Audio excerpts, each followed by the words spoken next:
You think being the smartest person in the room is an advantage. It is not.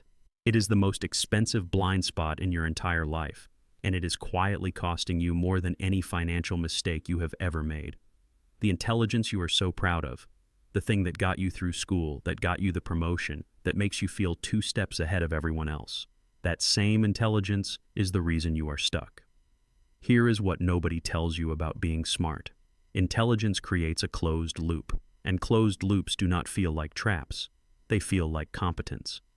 Consider what happens when you are the sharpest person in a conversation. You assess the situation faster than anyone else. You identify the flaws in every argument before they are even finished being presented. You arrive at the correct conclusion before the group has even framed the question. And because you are right, and you genuinely are right, you stop listening. Not because you are arrogant, because your brain has already solved the problem. Why would it continue processing input that is slower, less precise, less complete than what it already produced? That is the trap, not arrogance, efficiency.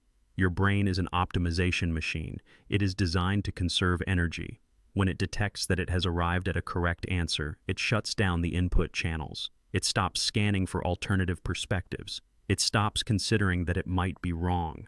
And the smarter you are, the faster this shutdown happens, and the less likely you are to notice it. Now here is where it gets genuinely interesting. This is not a character flaw. This is a neurological feature.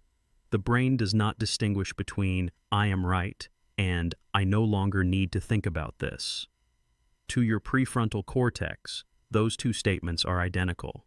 The same circuit that lets you solve problems quickly is the circuit that prevents you from seeing solutions that exist outside your current framework. Let me build the chain for you, because the mechanism matters. Step 1. You are intelligent. This is verified early, by teachers, by test scores, by the speed at which you grasp concepts relative to your peers. You internalize an identity. I am the one who figures things out. Step 2. That identity becomes your operating system. Every time you solve a problem faster than others, the identity is reinforced. Dopamine fires. You feel competent. You feel in control. Step 3. You begin selecting environments where this identity is preserved. You gravitate toward rooms where you are the smartest, because those rooms feel good. They validate your self-concept. They are comfortable. Step 4. And here is where it gets genuinely dangerous. You stop growing. Not because you lack capacity, because growth requires one thing that your environment no longer provides: friction. You need someone in the room who is faster than you, sharper than you, who makes you feel slightly behind. That discomfort is the stimulus that forces adaptation. Without it, your intelligence atrophies. It does not disappear. It narrows. You become deeply expert in an increasingly small territory. That is the hidden cost. You are not losing intelligence. You are losing range. And here is the part that genuinely changes things. The smarter you are, the harder it is to notice this happening. Because your brain rationalizes the narrowing. It tells you that you are specializing. It tells you that you are focusing. It reframes stagnation as maturity. And you believe it, because the rationalization is itself intelligent. It is well constructed, logically coherent, and internally consistent. Now I want you to consider something specific. When was the last time you changed your mind about something fundamental? Not a small opinion, not a preference, a core belief, a framework through which you see the world. If you are genuinely intelligent, that question should make you uncomfortable, because the answer, for most smart people, is rarely. And the reason is not that you have already figured everything out. The reason is that changing your mind feels like a threat to your identity. This is what psychologists call identity protective cognition. Your brain treats a challenge to your beliefs the same way it treats a physical threat. Cortisol spikes. Your heart rate increases. You enter a defensive state. And because you are intelligent, your defense is sophisticated. You do not just reject the challenge emotionally. You construct an airtight counter-argument. You find the flaw in the opposing reasoning. You dismantle it with precision and logic. And you walk away more convinced of your original position than before. But here is the question. Does that mean you were right? Or does it mean you were simply better at defending? Those are not the same thing. A brilliant defense of a wrong position is still a wrong position. And intelligence paradoxically makes you more vulnerable to this trap, not less. Because a less intelligent person, when confronted with a strong opposing argument, might simply say, "Maybe I am wrong." They do not have the cognitive firepower to mount a defense, so they are forced to remain open. Their weakness is their protection. Your strength is your prison. Now here is where it gets genuinely remarkable. Intelligence does not just resist new information. It actively curates the information it receives. This is confirmation bias, but amplified by capability. A person of average intelligence might gravitate towards sources that agree with them. A person of high intelligence builds an entire intellectual architecture that filters out disagreement before it even reaches conscious awareness. They do not just consume confirming information. They construct frameworks that define contradictory information as invalid by definition. Consider how this manifests in practice. You encounter a perspective that contradicts yours. Within seconds, genuinely within seconds, your brain has categorized it. It identifies the category. This person does not understand the full picture. Or, this is a simplification. Or, this ignores X variable.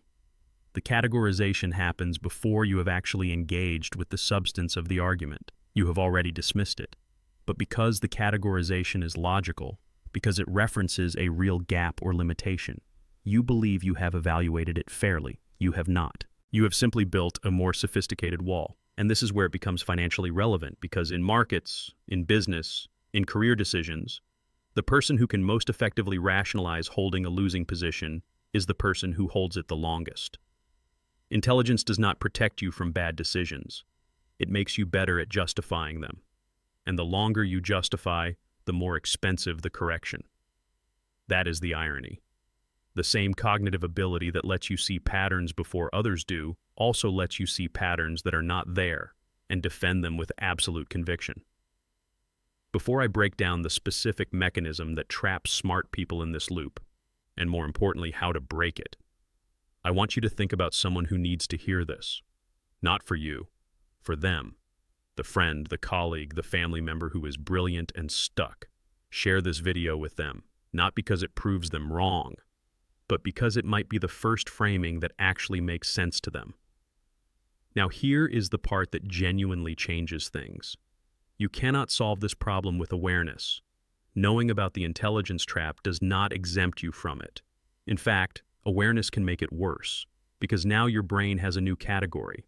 I am aware of my biases, therefore I am not biased. That is the same trap, one level up. The only solution is structural. You must engineer friction into your life deliberately. And that means making a specific choice that feels wrong to every intelligent person alive. You must consistently place yourself in rooms where you are not the smartest person. This is not about humility. It is about adaptation. Muscle does not grow without resistance. Intelligence does not grow without opposition. You need people who think faster than you, who see angles you miss, who force your brain to stay in the input phase longer than is comfortable. The second structural change is harder. You must practice changing your mind deliberately, not as a performance, genuinely. Pick a position you hold with conviction. Find the strongest argument against it, not a straw man, not a simplified version, the actual strongest version. And sit with it. Do not counter it. Do not find the flaw. Just let it exist in your mind alongside your own position without resolving the contradiction. For an intelligent person, this is genuinely painful. Your brain will scream at you to resolve the dissonance.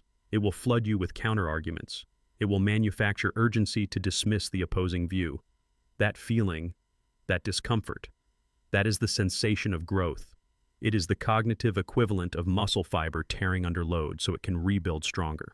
The smartest person in the room is not the one with the best answers. The smartest person in the room is the one who has stopped asking questions. And a mind that has stopped asking questions has stopped growing, regardless of how much raw processing power it contains. Your intelligence is not your asset. It is your raw material. What you build with it depends entirely on the environment you place it in. Place it in a room where it is always the fastest, and it will narrow. Place it in a room where it is frequently challenged, and it will expand. That is the difference between intelligence that compounds and intelligence that decays. Have you ever been in a room where you were clearly not the smartest person and felt that specific discomfort of having your thinking exposed? I genuinely want to know what happened. Tell me in the comments below. And if this reframed something you have felt but never been able to articulate, subscribe.